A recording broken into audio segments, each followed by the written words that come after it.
অসমীয়া 12 মাহৰ নাম। বহাগ মাহ, জেঠ মাহ, আহাৰ মাহ, শাওন, ভাদ, আহিন, কাতি, আঘোণ, পুহ, মাঘ, ফাগুন, চ'ত। বহাগ জেঠ, আহাৰ শাওন, ভাদ আহিন, কাতি, আঘোণ পুহ, তাৰপিছত কি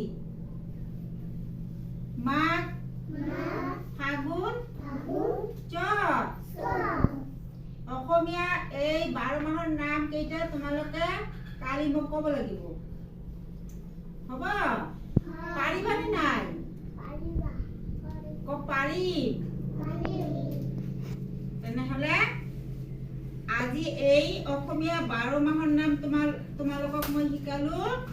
অহাকালি মোক মুখস্থ ক'ব লাগিব। হা, ঠিক আছে, হ'ব।